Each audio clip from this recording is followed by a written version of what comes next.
O relato mostra que um pai vem até Jesus trazendo o seu filho, porque esta família estava passando por uma situação difícil, impossível para ele, o pai, até aquele momento. Esse texto ele nos ensina, dentre outras coisas, que a fé, a confiança, a certeza em Deus e no que Deus pode fazer, faz a diferença, não somente no nosso relacionamento com Ele, Hebreus 11:6, sem fé é impossível agradar a Deus, mas também para obtermos milagres da parte de Deus. Esse texto nos ensina que todos os seres humanos têm pelo menos um problema, uma causa, uma situação que ele não poderá resolver, porque a resposta só estará em Deus. Aleluia. Esse texto nos ensina que muitas vezes durante a caminhada cristã a nossa fé oscila, vacila, esfria, esmorece. Mas o que não pode acontecer é não termos fé de jeito nenhum. Esse texto ensina-nos que para recebermos um grande milagre de Deus, Ele antes vai restaurar a nossa confiança nele. Aleluia, Deus!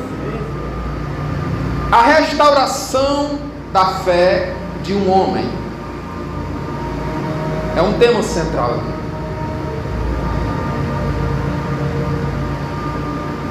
Jesus chega, versículo 14,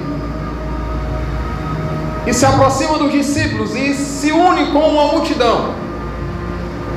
Antes desse momento, Jesus está no monte, onde ele se transfigura diante dos seus discípulos, se transforma, as suas vestes ficam resplandecentes, e o escritor Marcos diz, mais do que qualquer lavandeiro poderia deixar. Jesus leva para o monte Pedro, Tiago e João, seus discípulos mais próximos, e ali se transfigura diante deles. E eles veem Moisés e Elias que aparecem ali, começam a falar com Jesus, conversar com Jesus. E aí Pedro diz assim, Senhor, é bom estarmos aqui. Vamos fazer 3 cabanas ou 3 tendas, uma para o Senhor, uma para Moisés e uma para Elias. O escritor Marcos diz que Pedro não sabia o que dizia, estava como que fora de si, tamanho o êxtase e a alegria que envolvia aquele momento. Às vezes, eu não sei se já aconteceu com você, mas a presença de Deus é tão forte, o culto é tão maravilhoso que você faz coisas que não queria, mas impulsionado pelo Espírito Santo. Aleluia. Então, cuidado quando você for falar de alguém. Quando Davi dança na presença de Deus, a sua esposa Mical considera ele como um vadio. Ele queria se exibir diante das moças, era a opinião dela. E Deus feriu o seu ventre e ela não gerou. Cuidado quando você for se referir a algo que poderá ser Deus que está fazendo na vida de alguém. Muita reverência.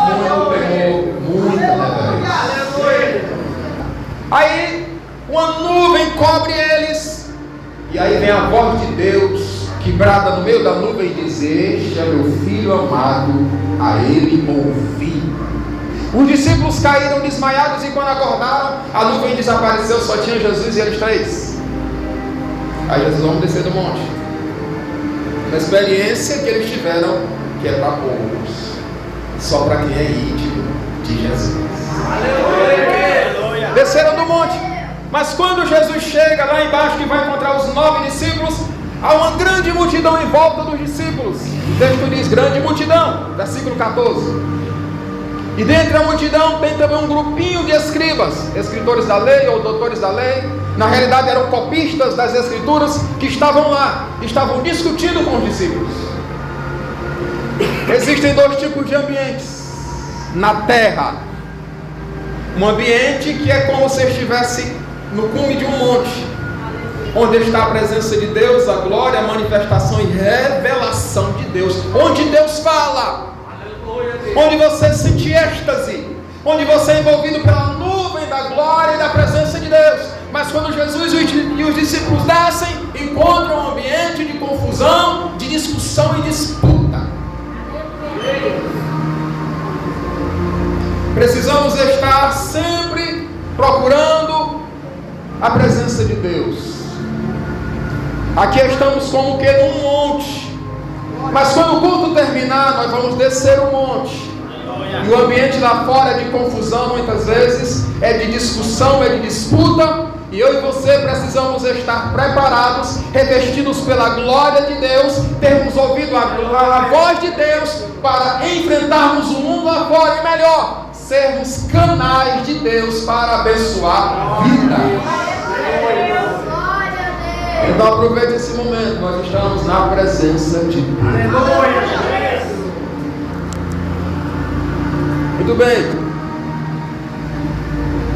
Jesus percebe que é uma discussão e ele pergunta aos escribas: o que é que vocês estão discutindo com eles e os discípulos?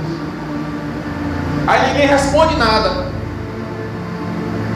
Antes disso, a multidão, quando vê Jesus, fica apavorada, admirada, mas corre para ele e o cerca. E o texto diz: e o saudaram. Ficaram surpresos porque Jesus aparece de maneira repentina, como sem esperar, mas no momento propício, porque havia ali uma confusão. Então ela corre e saúda a Jesus. Saudar significa dar as boas-vindas. Saudar significa, dentre outras coisas, manifestar a alegria, o prazer e o contentamento pela presença de alguém. Aleluia. A multidão saudou Jesus. Você já saudou Jesus nessa noite? Você já manifestou diante dele a sua satisfação, a sua alegria, o seu prazer porque ele está aqui? Se ainda não fez, você tem a oportunidade. Seja bem-vindo, Jesus. É a sua presença que importa nesse lugar. É a manifestação da sua glória que deve imperar aqui nessa casa. A multidão saudou. Nem sempre a multidão lidava ou tratava Jesus assim, mas nesse momento sim. E a semelhança do que aconteceu em Lucas, a gente pode imaginar, havia duas parcelas da multidão, uma que queria ser curada por ele, Lucas 4:40, aliás, Lucas 5:15, e uma outra parte da multidão queria milagres. Uma parte queria ouvir a sua palavra, outra parte queria milagres. É sempre assim. Em todo lugar, em todo ajuntamento, tem gente que vem só para ouvir a palavra dele, porque tem prazer. Mas também no meio dessa multidão tem gente que vem só para ser curado. E Jesus abençoa a todos.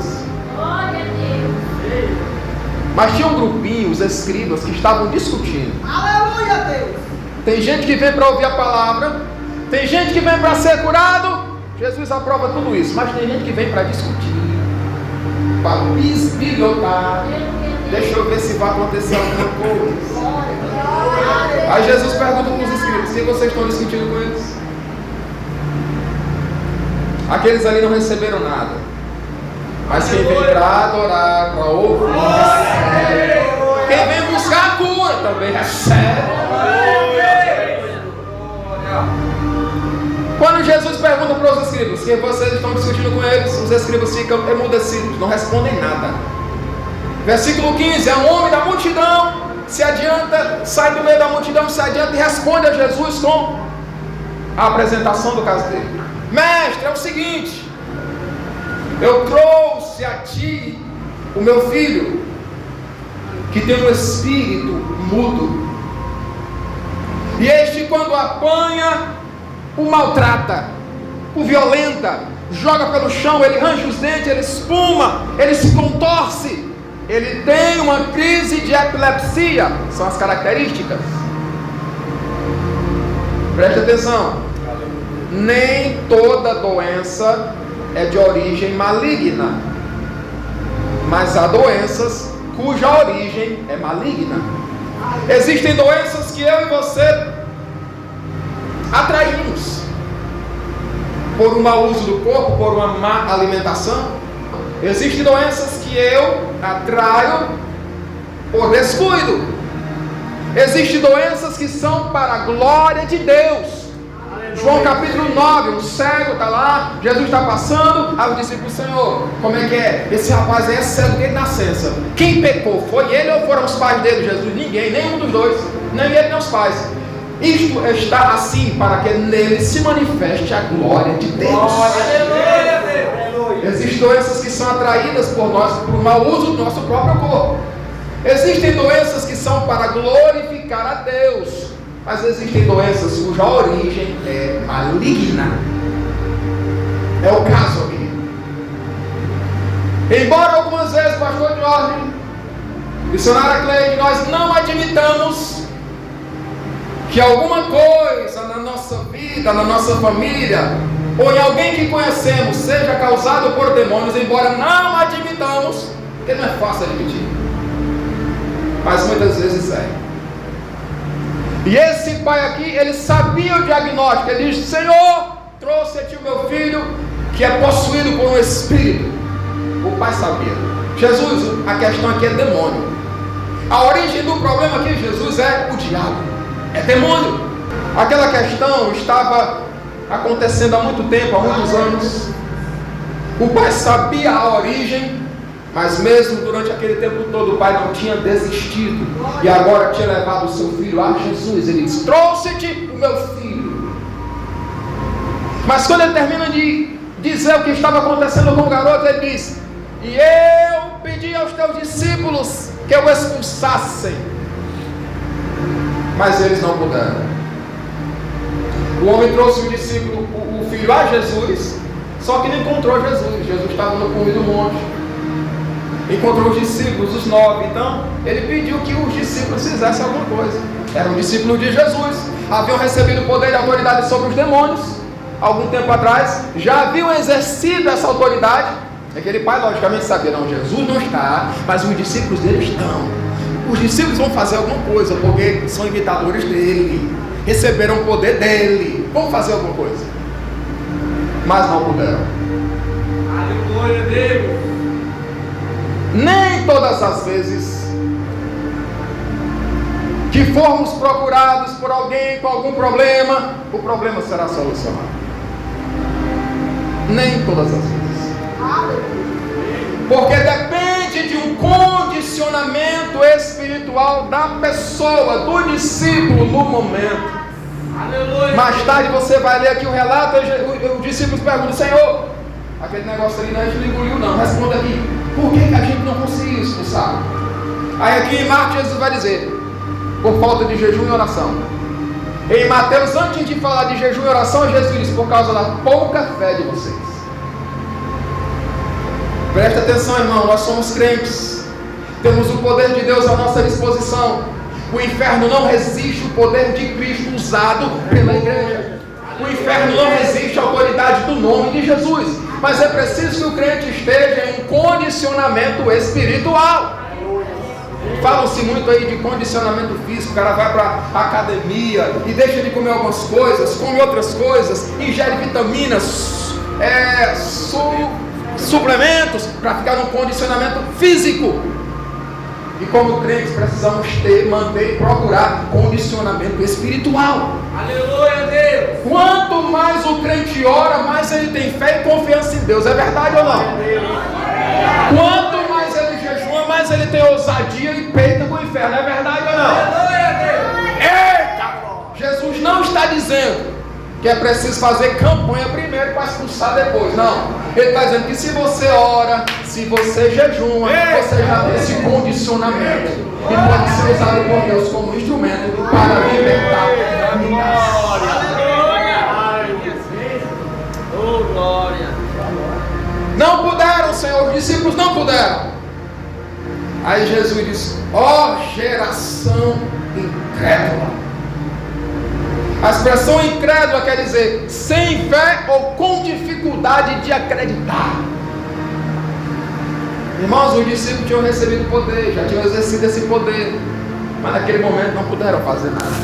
Falta de condicionamento espiritual. Não puderam. A Jesus, ó geração incrédula, até quando eu vou estar com vocês ensinando, instruindo, dizendo como é que é? Até quando eu vou suportar? Tragam a mim o menino, tragam a mim o rapaz. Quando estão trazendo o menino, aí o diabo tem um acesso naquela vida, se apodera da criança e faz exatamente aquilo que o pai já havia dado a Jesus como diagnóstico, só para provar, né? E também porque ele estava vendo Jesus. O diabo se manifesta ali e sabe que é os últimos segundos dele naquela vida, porque já perdeu a guerra, está ali diante de Jesus e não vence. Aleluia, Deus. Enquanto o jovem é jogado no chão, espuma, arranja os dentes, se contorce ali no chão, Jesus aproveita e pergunta para o pai: há quanto tempo isso acontece? Aí o pai diz: Senhor, o mestre, desde a infância, desde que ele era pequeno. E muitas vezes o Espírito joga ele no fogo, na água, para o matar. O pai sabia, o diabo quer matar o meu filho. Mas o pai diz para Jesus: mas se tu podes fazer alguma coisa. E aqui o pai demonstra um esmorecimento da fé. Ele fala para Jesus: mas se tu podes fazer alguma coisa. Um leproso, Mateus capítulo 8, ele chega diante de Jesus todo coberto de lepra e diz: Senhor, se quiseres, podes tornar-me limpo. Aleluia. O leproso estava dizendo: Senhor, eu sei que o Senhor tem poder para me curar, para me limpar. Eu só não sei se o Senhor quer. Eu estou aqui. Se quiseres, podes tornar-me limpo. Esse homem fez o contrário. Ele disse: se o Senhor puder fazer alguma coisa, se é dúvida, se coloca dúvida. Aí Jesus replica as palavras do homem no versículo 23 e diz para ele: se tu podes crer, tudo é possível ao que crê. Jesus está dizendo para aquele homem: meu filho, o problema não é em si eu posso fazer, porque eu posso. O problema é se você crê que eu posso. Você entendeu, meu amado? Você entendeu, meu amado? O problema não está em si. Jesus pode fazer, ele pode fazer qualquer coisa, mais do que imaginamos, mais do que o que pensamos. A questão decisiva é: eu, José Pereira, acredito que ele pode fazer. Aleluia, Deus. O homem, ao dizer se tu podes fazer alguma coisa, ele oscila, ele vacila. A sua fé tem uma demonstração de esmorecimento, está esfriando. Agora preste atenção. Aleluia, Deus. Eu não condeno esse homem. Desde a infância o seu filho sofre atormentado por um demônio que quer matar. Ele com certeza já buscou vários meios de solução, bateu em várias portas e por último chega para os discípulos e os discípulos não podem fazer nada. Aquele homem, igreja, pastor, está malhado pela situação. A crise se arrasta há anos e a fé daquele homem está sendo minada, diminuída. Há uma guerra no interior dele que quer vencer a fé dele, que quer matar a confiança dele em Deus. Veja que ele tem fé para levar o filho até Jesus, mas agora ele está meio assim: eu não sei se eu acredito. É a guerra interior dentro dele. A situação não é fácil.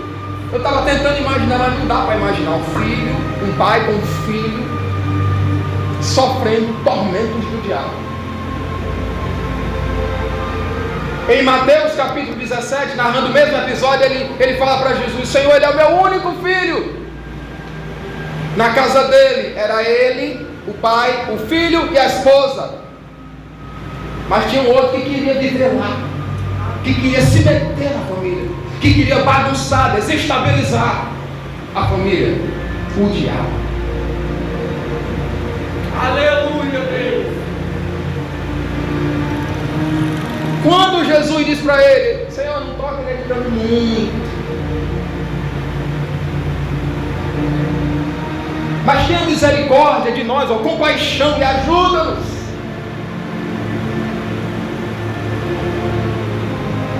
Aí Jesus disse para ele: se tu podes crer, tudo é possível ao que crê. Glória a Deus. No versículo seguinte, o 24, a Bíblia diz que o pai do garoto, clamando com lágrimas, deu uma espécie de grito e disse: Senhor, eu creio. Aleluia. Clamando com lágrimas, está aí no texto. Disse: eu creio. A experiência que esse homem tem com a sua fé oscilando é a experiência do povo de Deus na história. A gente ora crê, ora está firme e ora está balançando. Meu Deus, será que vai dar certo? Glória a Deus. Salmo 125, o salmista diz: os que confiam no Senhor são como um monte de Sião, que não se abalam. Aleluia. Versão em português, o original no hebraico diz assim: não se abala grandemente. Glória a Deus. Vem a situação e o crente, ó, Aleluia. pode balançar. O salmista também assemelha o crente como a palmeira. Você já viu quando dá um vento forte? A palmeira enverga, as folhas vai ao chão, a palha. Quando a ventania passa, ela se ergue. Aleluia, Deus. Eita glória. Irmãos, quantos de nós já passamos por momentos difíceis? Deus, eu não vou aguentar, eu não vou suportar. E aí o vento passa e você se ergue e diz: glória a Deus. Estou de pé por causa dele. Estou de pé por causa dele.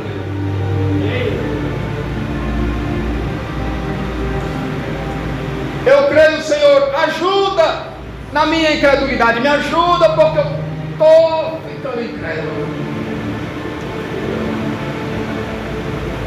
Como o homem tinha fé, a fé dele não estava zerada. Embora tivesse um ataque no interior dele, a fé dele não havia sido minada ao todo. Ele tinha fé. A Bíblia fala de pouca fé, fala de muita fé, fala de nenhuma fé. E o que a Bíblia condena é a falta, a ausência de fé. Se ainda tivermos um pouquinho de fé, Aleluia, Deus. Deus é poderoso para realizar o milagre.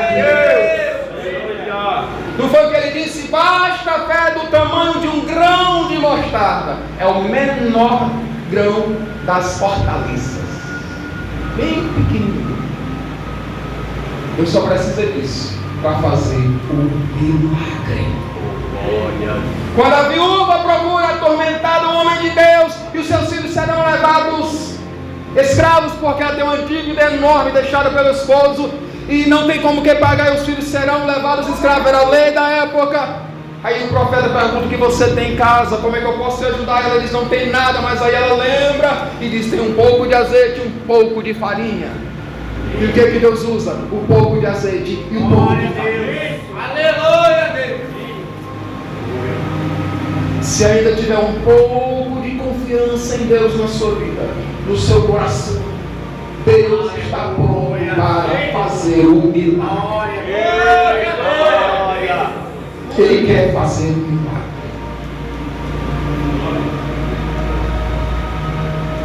Quando o homem diz: ajuda-me na minha incredulidade, aí a multidão já está correndo para perto do jovem, fazendo aquele tumulto, e Jesus, para evitar algo pior, diz ao espírito imundo, espírito mudo e surdo: saia dele e não entres mais nele. Aí o diabo tem um novo acesso naquela criança, joga no chão e fica parecendo morta. E aí há um murmúrio no meio da música: morreu, morreu, morreu, morreu. Jesus estende a mão, pega o garoto e o põe de pé. Quando Jesus pega pela mão, está seguro, irmão. Está seguro. O jovem não morreu, mesmo sendo a opinião da população, da multidão ali, morreu. Não morreu. Estão dizendo muita coisa acerca de mim e de você. Não vai dar certo. Não vai ser salvo. Vai morrer. Vai dar tudo errado. Não. O pensamento de Deus é outro. Quando Ele pega na mão, a gente fica firme e de pé. Quando os anjos são enviados para destruir Sodoma e Gomorra, a Bíblia diz que por misericórdia de Deus, os anjos pegaram na mão de Ló e da sua família para não serem destruídos. Em Isaías 41:13, Jesus diz para o povo de Israel: porque eu, Senhor teu Deus, te tomo pela mão direita e te digo: não temas, aleluia, eu te ajudo. Aleluia, Deus. Ele está pegando alguém pela mão hoje. Oh, aleluia.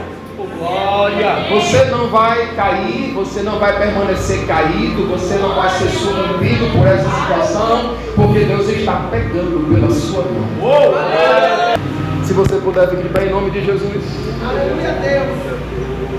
Aleluia, Deus. Jesus repreendeu o espírito e o espírito saiu. Aleluia. Nunca mais. A gente às vezes não compreende porque tanta demora, porque a solução não chega logo. Eu sou crente, eu creio em Deus.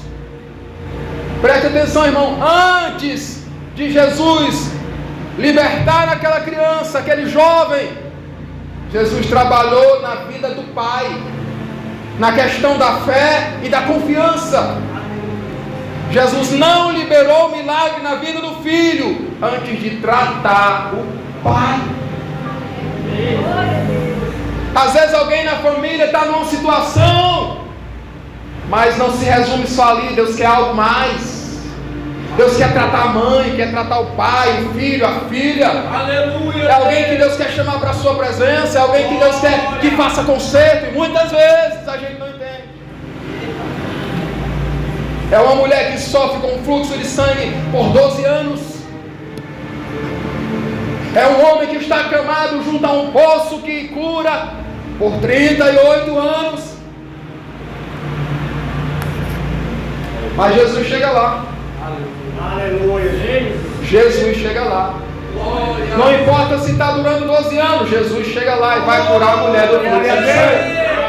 Jesus vai passar lá nas proximidades da residência dela e ela vai ser curada. Ela vai ter a oportunidade de um encontro com Jesus e vai ser curada.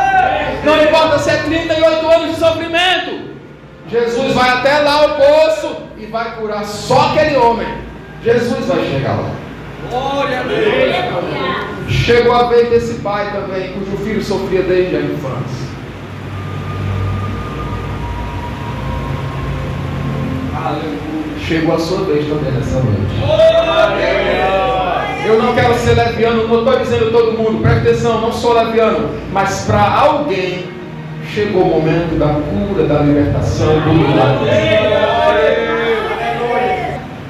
Irmão, tem muita coisa aí fora acontecendo que o diabo está usando para minar a nossa fé, para que não confiemos mais em Deus, mas seja firme. Aleluia. Seja firme, você vai conseguir a bênção de Deus na sua vida.